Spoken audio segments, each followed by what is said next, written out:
can't wait. I feel like this game, both teams will bring that aggression inside the game. They're going to be able to just play the game to the later stages and stuff like that. I feel like that last one is a very standard. They want to snowball out of control with this Underlord and Chen and just completely dictate the pace of that early first 20 minutes. But yeah, Liquid, they fought back formidably. This one feels like they can look to stall the game out, play more about that economy game and stuff like that with the DK. Just, is it going to work is a bit of a question. Because they're Liquid, they did switch things up as well. Even though they have 3 common heroes, they bring in this Bristleback that's not been played too much throughout this tournament. But I was looking actually just before this game started, 33 has been kind of playing it in quite a bit of pubs. And is there anything specific about the Bristle right now that you could imagine 33, is the reason why 33 feels good about this hero in this meta? Yeah, I mean, you're able to fight super fast. You thrive off of stacks, and he's playing with 2 of the better stackers in the game, the Shadow Demon in particular. And he's just able to park himself in front of towers and defend maybe some of these early aggressive moves. Well, level 1, though, could be a little bit vulnerable. The snowball save's going to come out for now, but 33 still getting brought incredibly low here. I mean, they're trying to bait one another, and maybe Duracio's the one getting baited in. Have up to, what, the 3 stacks of the Quill Sprays there, so Duracio had to be careful. Both cores getting harassed very low by one another's team's supports. They make the call though. Boxi's like, all right, maybe there's a little bit of a hard lane to just play straight up. He's going to try to at least pull this wave on the side here, and it should be successful. Mid, Quinn, we'll see how he handles versus Tiny, another hero that's not been played the most throughout this tournament, but a standard counter versus the puck. Yeah, one that historically we've seen Nisha have some explosive performances on. See how well he's able to I imagine potentially get a lead in this mid matchup. How does this work? We saw obviously switched around last time, Anisha being on the puck, and well, Quinn playing like the melee hero with a hard-hitting right click. Is it also simply the case where Tiny can have a little bit of an edge early on, or is it not quite the same? Yeah, a slight edge in the denies, but it's a very skill matchup, right? I think I've seen either of these players kind of win, depending on, just a couple of these few early CS and stuff like that. Because puck overall, the beauty about this hero now is you just get so much extra healing when you're playing in the lane just from this puckish, this innate ability. You're able to just walk in, tank tower hits, dodge spells as well too. So every phase shift actually heals you pretty massively. I'm looking down at the safe lane this time around from Liquid. They're going to try with a bit of setup. I mean, Ace has got a lot of poison stacks upon him. Shouldn't quite kill him, but at least it's going to force him right back. And Sania having to be careful as Tofu tried to push forward in return. Oh, and this matchup actually in the mid lane, something really interesting is, of course, you can dodge normal spells, and also the tree grab. I think Nisha has to be careful every time he throws the tree at the puck, because if you dodge that one, you actually get 4 times the amount, because it's a spell projectile. It's what it looked like, at least. I believe he healed for like 100 or something when he threw the tree and dodged it. I'll keep eyes on see if that mechanic actually works like that, but... so far in the CS in the mid, it's proven to be pretty even. Yep. In performance, 16-1 on Quinn, 14-3 for Nisha. Yeah, pretty solid stuff. And also, one thing that we do get to see, which I think has not really gotten through in too many of these games, it's this Naga Siren. And it's not a 5-position Naga Siren either, which is very interesting to see. They do want Celery playing this Enchantress, but top lane. Interesting. Quite a few Quill Spray stacks onto Duracio. He's got to back off. And the heals for Celery coming in. I mean, you feel both teams here, Liquid and Gaimin, really trying to push one another's cores to the edge, to the limits here in this laning stage top. Just the question is going to be who's the first to fall off the back of these back and forth fights between Duracio and 33. Just have to be careful because it's such explosive damage that can come from a Bristleback out of nowhere. And they do have a Healing Lotus on the Tusk as well. So if you do get over-aggressive, overzealous, they could just pop that Lotus, get an extra Quill or 2 out. So you do have to be a bit careful on the side of Gaimin how aggressive you want to get onto 33. But Duracio, he's farming good. That's the important thing. So 21-4, and he is pretty much full HP.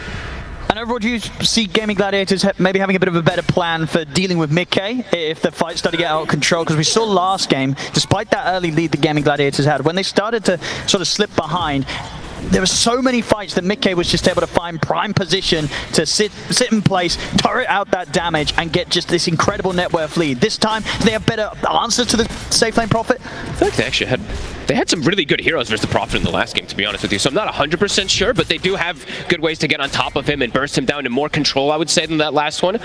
But there's still these saves, so it's tough to really say, because the Shadow Demon and his Tusk, we saw what they were able to do to just stop any of this aggression if they were in the good position, which after the first 12 minutes, they were always in that right spot. For sure, and if anything, we saw how well Liquid supports were able to get the saves off in a game against a smoke screen, where Ricky was involved. This time that's not there, so it may even be that little bit easier for Liquid to pull off these clutch saves when Gaimin Gladiators start making moves for the cause of Liquid. This mid matchup is hype. I mean, it's very, very even. Just 100 gold difference between the two of them. They're going to hit sort of levels at a pretty similar pace here in the mid. But the puck can stay sustained a little bit easier, I would say, at this point, just because of that constant healing that's coming out. So Nisha actually does get pushed away from the lane. They're going to go for Dyrachyo. Straight away, they see that he's alone. The TP comes in from Mickey. Dyrachyo's gone. It's first blood for 33. Heads up stuff, and immediately can just TP back to bottom. Love it. Mickey tried to do this that last game, too. Early TP around that 4 or 5 minute mark. This time, it works out just a bit better. And 33 now, top of that net worth. DK Enchantress lane, usually a lane that it's pretty difficult to bully, but if you're going to be able to bring the numbers like that, it is beautiful. And in terms of the Naga Siren, right, one of the edges, right, with this hero is the presence in the lane. I mean, the question is, has Tofu been able to do enough in this laning stage? Because looking at the farm, not really caused any slowdown for Mickey. No, and most of the times when I've seen this hero played so dominantly, it's because you're playing with that ranged core in the safe lane. You're able to abuse either this ensnare plus reel-in combo with the deluge, and you get some early kills. So, yeah, definitely going to be a different kind of approach from Tofu and see what he's able to do. Right now, it's just him using mirror images to kind of block camps and manipulate waves like that, but it's not really having the effect that maybe they wanted to in this bottom lane. Yes, Ace is farming, but you're not really putting pressure onto Mickey. So Dyrachyo looks like he might want to go for an early move down towards the bottom. Oh, this is cool. They're actually bringing 4 heroes. So I guess this is the way they want to pressure because they don't have the best dual pressure. They want to do this, but Boxi's reading the movement. Liquid seem to be relatively prepared for this potential play, or maybe they're just going to look to go aggressive first themselves. They do. They go straight over towards Tofu. Centaur creep. All right, we're going to get the follow-ups done as well from Ace. This could give Gaming Gladiators the chance to fight back. Celery and Ace, do they have enough damage to threaten Mickey? A bit of body blocking here from Tofu with the Naga Siren illusion, but Mickey's still able to get around, get back to safety. So yeah, Dyrachyo didn't want to be a part of this. Resumes farm up top. So Gaming Gladiators, as soon as they lose Tofu there, they decide against trying to make that sort of wraparound play. The Wisdom Rune, it's going to get stolen. He's able to just take down away Tofu. He's already limited He's got no way out, though. He's got no way out. Does he see him? He's sneaking. He's actually been able to juke perfectly outside of vision. I don't think Tofu's seen him at all. Celery, they see this with the scan. Celery's trying to catch him up, and Mickey's just waltzing past them. They see him, of course, now with the micro. I mean, surely he doesn't get away with this, Mickey. Surely not. Ace is looking to go get him now. Yeah, they're going to put an end to him here, Ace. I don't know if he can do some crazy sort of sprout play. He tries, but the Quelling Blade's there. Ace will be able to slowly but surely catch him out and cut him down. So he gets the wisdom, does cost him his life. Always painful to lose these wisdom runes. They're not really the most, I would say, the most level dependent supports on the side of Gaming Gladiators, though, right? The level 6s aren't really that impactful from either one of them. Yes, the Naga song later on will be, but early on, them actually missing out on that XP might not be the most atrocious thing. Because sometimes it's like a Snapfire that doesn't get a 6 super early, but these two, no, we'll see what type of result it ends up happening. Of course, the supports on Liquid, they're going to be super happy, and they're going to be very high level. So Boxi, he's already level 5. And in terms of some of the individual farm we're seeing at 33, he's getting quite a scary bit of space up top. He sure is. They're going for the surround play bottom. Dyrachyo's got involved. Mickey is trying to TP on top, and Dyrachyo's found him. In on top with the Dragon Tail. Gaming Gladiators, have they got any further cancel for the TP of Mickey? They don't. So they'll have to turn and sell for Boxi. Liquid, they get Mickey out. Point the Silver Edge later down the lines can be something they look for an answer, but I would imagine it's Dyrachyo getting this armlet, getting this type of crazy type of farm to deal with him, because besides that, their damage is definitely quite limited versus a very farmed Bristle in the early game. And speaking of very farm Bristle, he does still have those stacks to go back to as well, which I believe is like a double stack and a triple on the Ancients. Yeah, that's insane. Actually, if things continue like this is going to be a completely insane Agadim's timing. Yep. This game for 33. He's already half the way there. As you say, with stacks of the plenty, he'll be in a very, very solid time. And across the board, though, the 3 cores of Gladiators do have the tools to make plays. Definitely on our heroes outside of the Bristle. So we'll see what Gaming Gladiators look to make their moves. And just in general, look to see if they try and check out this area and get some information regarding the stacks of Team Liquid. Celery been caught in. Big Wrath of Nature. And with the burst coming in as well from the Snowball, Stampede is not going to get Celery out in time. Same time up top. Dyrachyo's going to try to set him on a 33. Really he really is, and backup is in for him. Nasania holds back Dyrachyo. With these 2 heroes, there's just not a chance. Even with Quinn being present, he knows that using a Dream Coil there is just not going to do a whole lot at all. This Bristleback is very unlikely to die unless they bring all 5. And even at that, it might not still be an easy job. No, absolutely. It's going to be till later on when they have the answers, especially like we were saying, the DK, or if they can get him actually facing the right target, because they do have stuns at the least to be able to stop and hold that Bristleback in place. Nisha? Going to try and get the cash. Nisha opting to immediately break the Dream Coil. TP's we're going to come in, but they've actually backed off on that Gaming Gladiators. Gladiators, they know they're not getting a kill quick and easy. Nisha's going to be fine. Quinn's in trouble. He's ended up under the tower, jumping over towards the orb in an attempt to get away from Nisha and Insania. He's got another orb to try and break away. Have they got anything to stop it? They have not. So Quinn is able to dance safely back to the side of Celery's Enchantress. Almost had the vision there from Nisha. If he was able to get that toss, the phase shift and everything was actually down, could have almost maybe gotten that puck. But they're going to smoke instantly, even without the coil at the ready. This is a very unexpected move that could catch Liquid off guard here. They're going to throw the scan.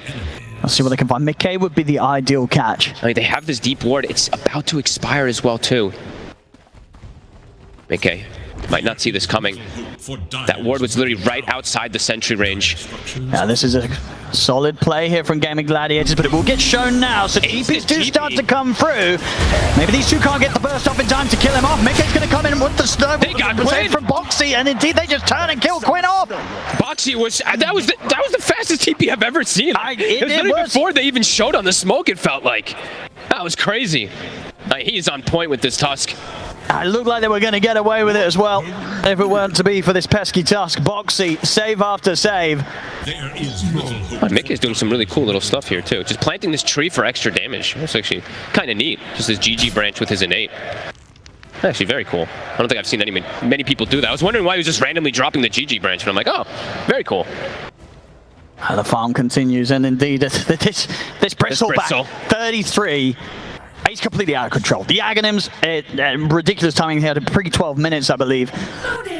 That's insane. And he's got the Voodoo Mask already. Yeah, the spell life steal's already out on top of it. Overall, looking at the lineup of Gaimin Gladiators too, nobody really wants to build a Vessel. I mean, Vessel's kind of a dead item right now, but no one wants to build Vessel, and Shiva's is not going to come down for ages, even if it does come out for something like Puck. So definitely going to be some problems that they have with this Bristle.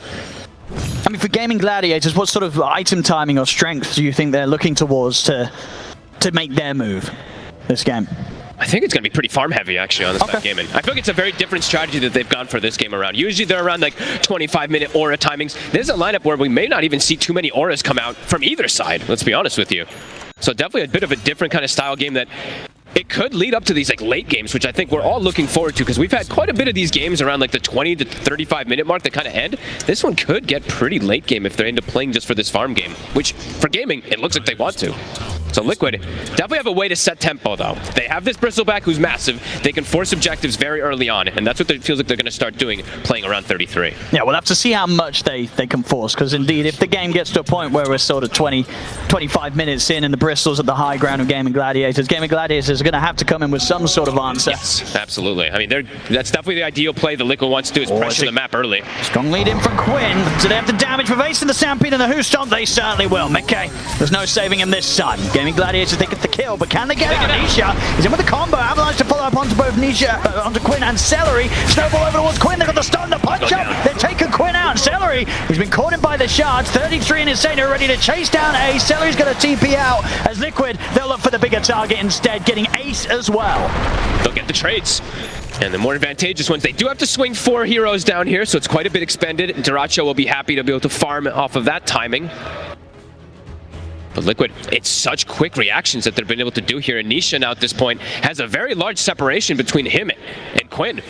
The amp damage rune already finished up onto him, or amp damage is in for him, and he's going to have a phylactery pretty early on. So the scaling is also going to come from Nisha. It's just taking that little bit more time and just been that bit more hard for Quinn to find successful kills off the back of his Dream Coil plays. He has to just be so careful, because there is this type of explosive damage. The Tiny is always going to be a bit of a problem for him. And Boxi so far, no matter what lineup he's against, it feels like if he gets his Tusk is a problem.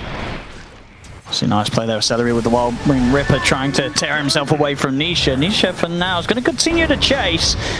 They've got the TP coming in.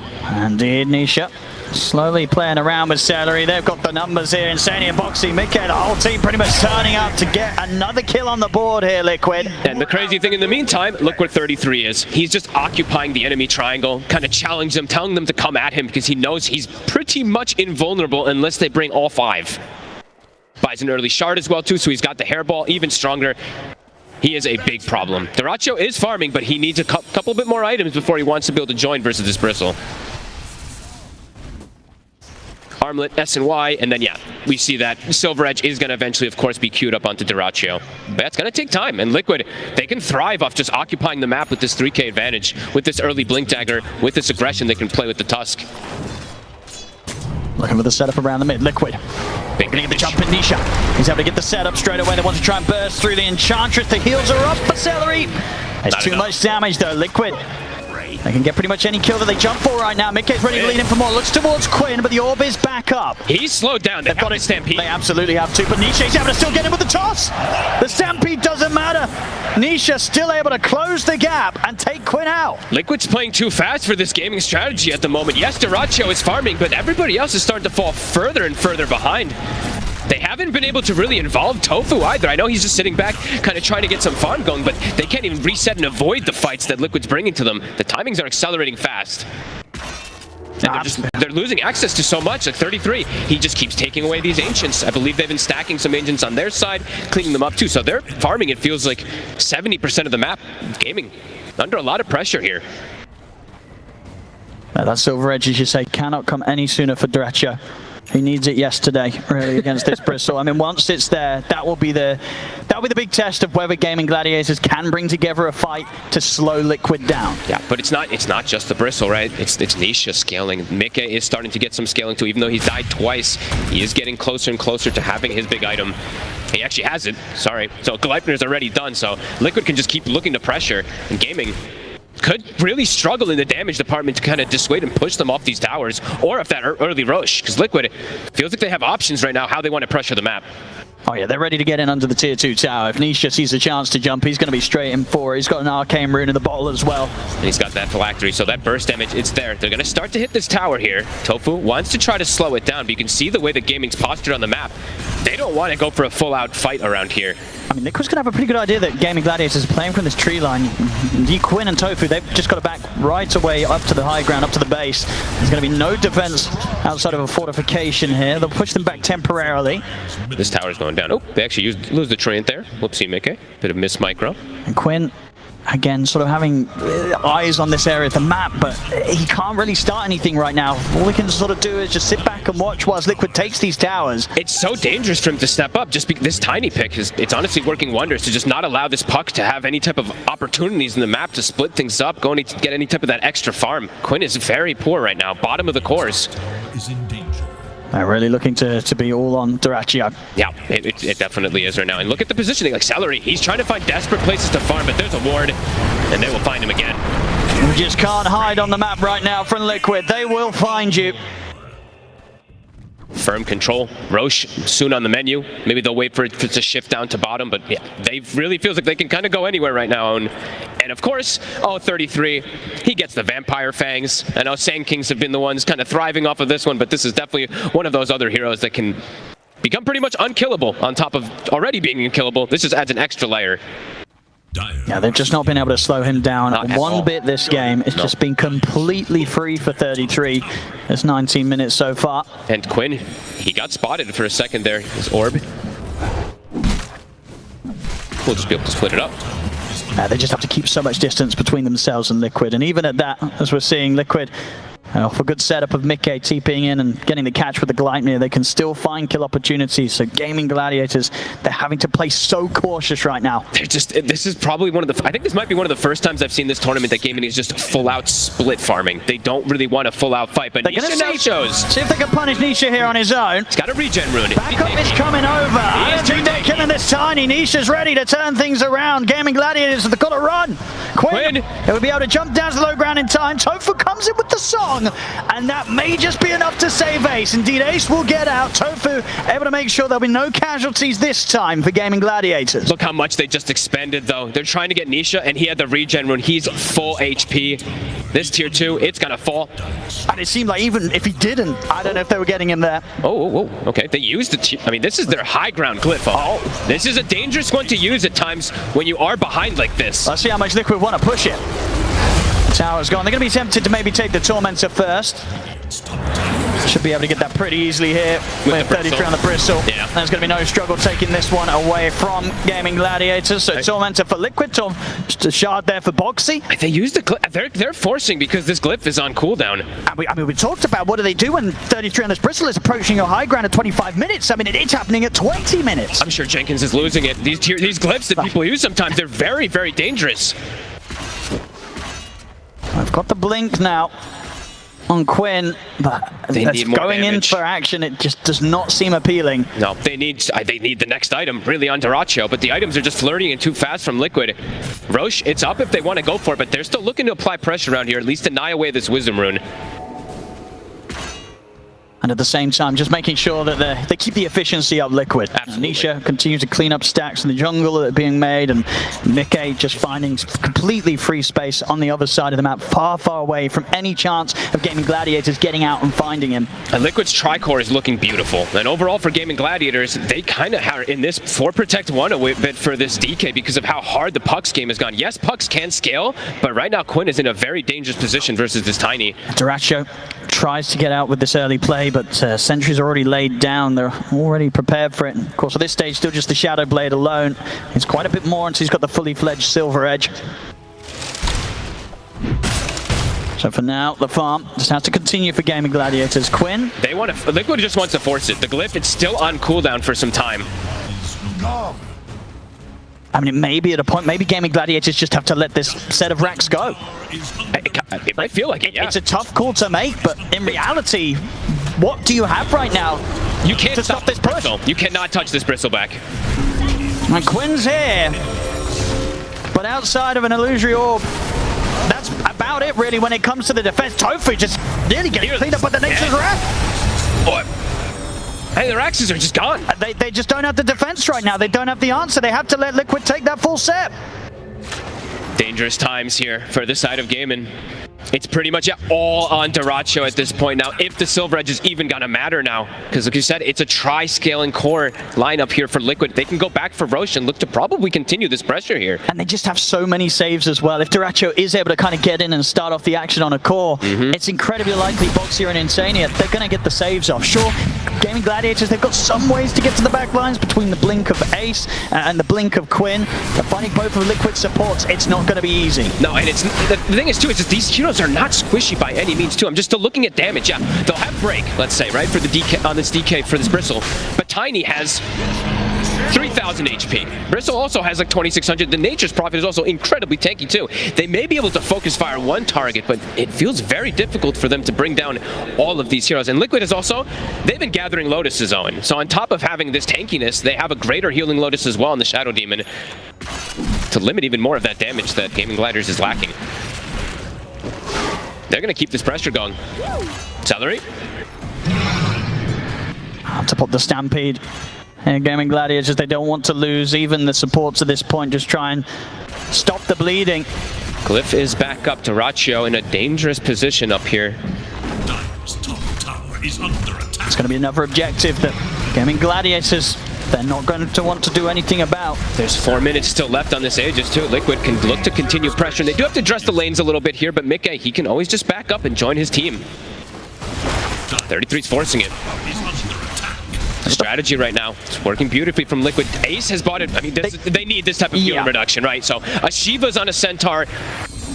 They need to try to fight and push this back. They cannot lose another set. These are the two big item timings. Ace with the Shivas, and now Duracho with the Silver Edge. They're going to try and start off the action very quickly. They'll be able to take the Aegis out of 33's hands. That's the one. Boxi and Mickey, they'll turn attention over towards Ace. He's able to put the blade mail. So for using the song, Gaimin Gladiators, they're going to consider if they want to do something aggressive or if they want to hold back. They'll step off to the side of the fight for now.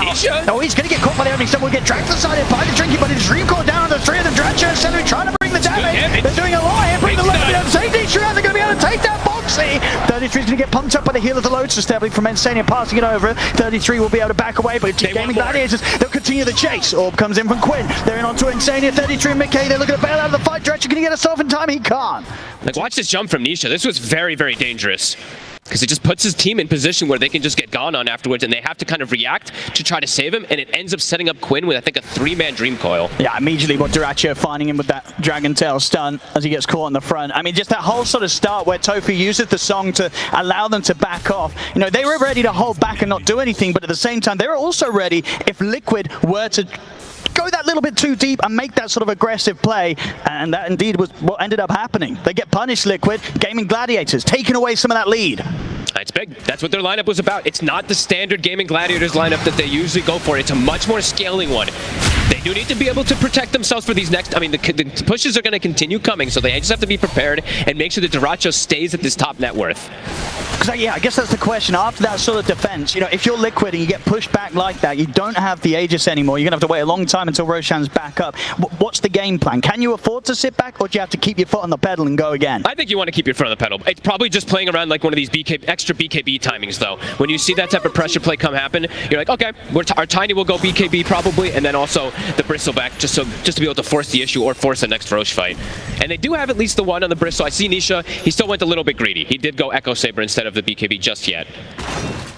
But they do have a triple BKB timing, so I'd imagine, yeah, they still want to look to pressure. Gaming, they just want to keep looking to scale, but they can fight if it comes to their high ground. Duracho feeling more confident now to farm in some riskier positions on the map. I'm wondering if he does want to go down this Satanic route, or if he does feel like he wants even more damage. Both feel good. A smoke play from Liquid. They're ready to try and see if they can get a catch outside of the base that could lead them into the possibility of pushing for the high ground once more. So it's two BKBs. They have lanes in good position too. This bottom lane is always going to keep pushing in because of that early racks that they got. So looking to swing and catch somebody, but Gaming, they're ready for this. Prepared inside the base, just using the illusions to split push. I guess the question is if they themselves want to go for a play in return. They do have smokes available on Celery. They've got a nice little semi-push going up top with this Dark Troll Summoner. They will use the glyph on the side of Liquid to stop it. Looks like they do want to at least deny around this Wisdom Rune again. They want to fight on the side of Liquid, but Gaimin, they are smoked. They want to go as well. They're going to have to wait a little bit of time for the Elder Dragon form to come back up for Duracho's. 30 seconds, so have it kind of comboing in with the ending of that smoke. And look at the neutral item that Duracho chose too. I mean, he's just jacked up on the armor. He gets the Craggy Coat. Not usually the most ideal for the damage potential, but he's sitting at 45 armor or more. That's fair. It's a whole lot of physical coming out from Team Liquid. For sure. So start to tentatively head out to the base, Gaming Gladiators, but for now, Liquid very much elsewhere. As the minutes close in towards the next Roshan respawn. And by the looks of it, I think, yeah, Liquid, maybe they do just wait for this to come in and return, as they know after that last attempt to push high ground, it didn't go too hot for them. They've got to be very careful about how they go for it again. They're regaining that lead. We're starting to see that net worth grow once more, back up to a 5k lead for Liquid with these more passive moments. Always inside the base though. It's more dangerous than those like outside fights when you're diving, committing forward. So around that Roche fight in 2 minutes or so, that's probably what Liquid is looking for, like you were saying. The BKB still will be stalled out from Nisha, but Nisha did find himself a Nemesis curse. So Duracho, looking at some of these the Silver Edge touching onto 33. He can. The Dragon Tail's done to follow things up. Some of the saves there. Snowball's in and Boxy's ready to help turn things around. TP comes in from Mickey. They're going to look straight over towards Tofu, try and get the squishy kills first. And with the BKB pop by Mickey, he can continue to punch into Tofu. Tofu is surviving for this damage. Mickey's not got quite enough to kill Tofu off. And Tofu, he's able to get away. Liquid, they turn over towards Ace instead, but the Snapbede's out. The Sprout there to try and stop him. He cuts his way out. But Boxy's got the punch up. Ace, he'll get one more who stop off, but he'll fall. Now they'll turn over towards Duracho. Liquid trying to surround him. Quinn looks to jump the back line, but the toss-up's there. They have the burst to bring Duracho down. The Dream Core comes out, but it's a little too late. Gaming Gladiators, they're running out of damage. They have to run. They have to escape. And Liquid, they're going to try and do their best not to let them. Nisha back in with another toss combo onto Celery. Liquid take the team fight. Gaimin thought they could re-go. They had the break potential. We saw Duracho, he turns and gets that second hit, but it's an instant disruption from Insania, and they just turn and get right on top of him. He is still semi-fragile on this DK if they have those numbers. And now a 10,000 gold lead, they can look to barrel it down. They can look for another lane here. They certainly can. No need to necessarily wait now for the Roshan respawn. 33 at level 20. Storming down the mid here. And Tofu's trying to cut sort of the waves with the illusions, but Liquid can quickly clean through those. Bloodstone's about to be finished for him too. So, I mean, you didn't kill him yet. You killed him the once on the Aegis with the Silver Edge. The Bloodstone's going to make it a lot harder. Quinn trying to stall things out. Backdoor kicks in for a second here. Now they really don't want to have to use Duracho's buyback. 20 seconds until he's back, and they've got the fortification. So they should be able to push Liquid back without the presence of the DK. But another flurry of items going to come out, and I believe they also lost their gem in that last engagement. Celery, he had it for, what, 5-6 minutes or something. Now they have it on Insania. So overall, all these wards that Gaming did place with that type of outside movement, they're all gone. So the vision is completely gone from them. The map is dark. And that Roche, it's going to be potential soon. Let's see how quick the spawn is. Gaimin have to be prepared. McKay's got his next time done, the full Silver Edge. So in a situation where we saw, that last team fight, a bit of a messy start in where they were trying to focus Tofu, but they didn't quite have the damage to bring him down. With that extra bit of damage the Silver Edge brings, it should be a little easier to dispatch of the supports during the Song of the Siren if McKay gets his BKB off first. And now they can, to be honest with you, they might be able to do initiations onto a DK. If Dyrachyo shows himself aggressively, there could be a tossback, a break, and this DK will look very fragile. So big damage increase coming out from Mika. Gaimin have to be positioned down here. They have to be ready for the Roche spawn. Trying to get ward control. They absolutely want to contest this. Liquid. They're sneaking in. They've got the vision. And he's in with the opening. The Avalanche toss combo straight away, bringing him down to about 10% HP here almost on the puck. Quinn, he's got to get out. He's dead. Boxi's in with a punch up. Quinn's out of the fight. Celery, they'll try for the TP out. They got anywhere to stop it. They don't. So Celery will live, but that's Quinn out for a full minute. It's no hesitation. The second they put the ward down, it's an instant jump. They got dropped, what? It was like 10% HP just from the combo from Nisha. There's no way that Gaimin can react in time. That Roche, 15 seconds, but they'll have more than enough time to get it. And we've seen multiple times as well, Boxi with the blink, he's now so quick. More than ready to catch Quinn after he's tried to jaunt out with the Illusory Orb. It's always there with a follow-up, Boxi. Yeah, and even though Quinn, he does have like Defiant Shell and all this little bit of extra armor and stuff, he is still just very burstable from all this damage that Liquid has at this point. Yeah, massive amounts being done by that Nature's Wrath from Mikke. As the farm continues, as he's ready to now swing over towards that Roche pit. I'll pick up another Aegis here. Just realized Mikke is just 0, 2, and 12. He's just the assist king this game with those Wrath of Natures. Yeah, the highest kills they have right now. It's all on Boxi. It's all on Boxi. He's got 7 kills right now, 7, 2, and 6 on his Tusk. Him and Nisha have really just putting a hurt onto Quinn. This game in particular, it's every single time Quinn showed, they double jump him, and he's either dead or put in a position where he just can't really fight afterwards. The fact that Nisha got Nemesis Curse also does make it a lot harder for Quinn to survive that huge burst damage that comes out. They do have Dyrachyo with this data list, but it's no defensive items really for him whatsoever. I like it though. It's all in on the damage. He has to go all in. All in on the damage here for Dyrachyo. It is really a 4 protect 1 in the utmost, so he needs to just go all in on this. And this next fight, it's probably the most important one for them. Yeah, if he gets to freely attack, you cannot underestimate how much this dragon's going to hit hard. And they have the buff ups, right? I believe Tofu did finish a Flads as well. They had the Solar Crest from the last fight too, so just throw everything onto him and hope for the best. See what they can get. This is going to be into 33's Aegis. And 33 with that Bloodstone that was finished up on top of the other items that he's got now. He is even tankier, and there's a double save as well too, so they need to find the back line. They need to do some crazy type of simultaneous initiation. Let's see how prepared Liquid's for this, because Liquid's going to know that their creeps are pushing all the way up to Gaimin Gladiators base, and Gaimin Gladiators, they're not doing anything about it, so Liquid, they'll know that they're out on the map. They got the scan. Oh, puts him on the cliff. Indeed, okay. He's going to get dragged back down though, Boxi, having to make sure that 33 doesn't get stuck in any awkward spots there on the cliff. Nick is taking the base. He's just got to put the Stampede. They've got to try and get out of this because Quinn, he's been caught by the initial combo. Tofu does have the potential of the Song, if required, to get Quinn out of this. He's caught by the stun. I mean, the Strobel's going to catch onto him. The Song comes out. It's going to be enough to allow time for Quinn to get away from this. Yeah, he's out with the blink. Tofu coming in clutch with the save, but indeed at the same time in the base, what happened, Fog? He took the racks. I mean, he got caught because of the Invis DK sneaking around, but he got the objective, so well worth it for him to be able to get that racks. Dyrachyo in the mid. He wants to try and finish this job off. Quinn, it's a big coil. Nisha has to put the BKB and run. He's too low to want to stick around for this one. Liquid gotta look to reset for those 60 seconds. Gaimin can't quite take advantage after getting this kill on the Nature's Prophet. Yeah, losing another set of racks when you're at this deficit is painful. Yeah, the rat potential as strong as ever. Always. With this Nature's Prophet, especially with the amount of farm that Mikke has. They'll certainly be looking for that sort of play again and respect. Gaimin Gladiators, they've got to be prepared for it. There's only one more. Something that works in their favor. If they can set up a successful trap for the Nature's Prophet, it could be the beginning of Mikke's demise. Yeah, I don't think Mikke is going to go for some type of play. I think now it's like he's going to join his team and look to go for the press, because there's only one lane remaining. He doesn't need to take that type of crazy risk. That one was just, he tried to seize an opportunity because he saw a couple people. It was just a nice move from Dyrachyo to catch him off guard there. But Liquid, I imagine when he respawns, they're just going to look to group. And we'll see how Gaimin can fight back for it. Dyrachyo's damage is definitely there if he's able to get these attacks off. A new neutral item soon too would be quite nice for him. I know the Craggy gives him some defensive capability, but we all want just full out aggression for Dyrachyo. Yeah, going to go straight for that Ags after the Silver Edge, and now over towards the Tormentor. They'll be able to take this one. The smoke comes out from Liquid. They want to make the most out of these final couple of minutes of 33's Aegis. 2 minutes remaining on it. Quinn has to be careful of his positioning. So much burst damage if they see him.